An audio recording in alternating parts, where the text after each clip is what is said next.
Okay, so what I do is spoken word, so really I do rhythmic storytelling is what I like to phrase it as. Okay, so I'm just going to do a poem, it's called Strings and Stars. Mr. Roberts, a primary school teacher, asks his class of 8-year-olds their desired career choice for when they get older, become adults. Add the whole 20 years onto your life, he says, and let the sky be your limit. Tommy, you go first, give me your goal. Okay, sir, wait a minute. Yeah, I want to be rich. And how exactly do you plan on achieving that, Tommy? Questions Mr. Roberts, half inquisitive, half dismissive. I don't know, Tommy admits, I just want to be rich. Okay, cool. Laura Cassidis, you next. What occupation is top of your wish list? Well, sir, Laura says, with concentrated thought in her eyes that strays from the floor to all 4 classroom corners. I want to be a homeless musician. She bellows out loud, expecting to be immediately dismissed, and she is. As the whole class laugh out loud at this, the poorest choice of rich list occupations there is. You see, sir, I saw a strange man strumming strings in the street last Saturday. He performed this beautiful assortment of mellifluous chords, and in his eyes lay the wonders of the world. And in his words lay the wonders that the human brain could ever imagine, that my ears had ever heard. His voice, a final furlong from horse. Fingers, coarse. Fedora bought a long time before the guitar, authentic. He sang as if a worry had never troubled him, as if it's the rest of us that fails to fit in, and the best of it is he wasn't busking for pittance. No, sir, he chose to give me back the £2 coin I attempted to give him, and told me to make a wish which ticked the boxes of my soul, which instinctively ignited a passion in me, sir, a passion that turns pain and hurt into flames of mirth in an instant.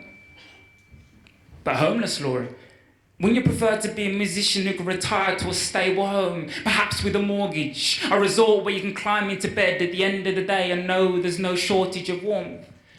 Of course not, sir. You're clearly missing the point here.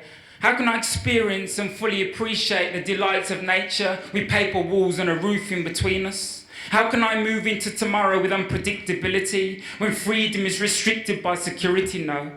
I prefer to live far less expensive, which I accept could prove more costly in the long term. And as for safety, highly overrated. So a stately home based on the Lake District, distinctly overlooking the same mundane scenery, would be lost on me, sir. Too stationary for my liking.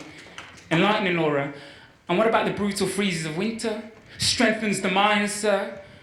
And what about starting a family? There'll be plenty of time for that sometime after. And hygiene?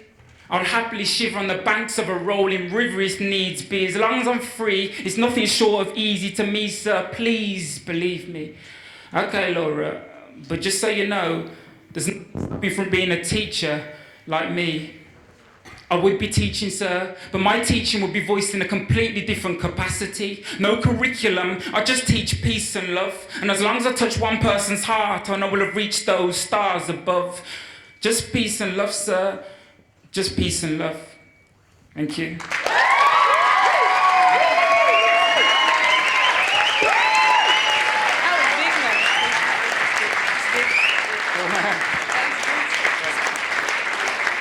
how long have you been writing for? I've been performing for less than 2 years now. 2 years. Yeah. So, yeah. That's good. Do you guys enjoy that? Yeah. Can you like say spoken? Spoken. Word. Word. Spoken. Spoken. Word.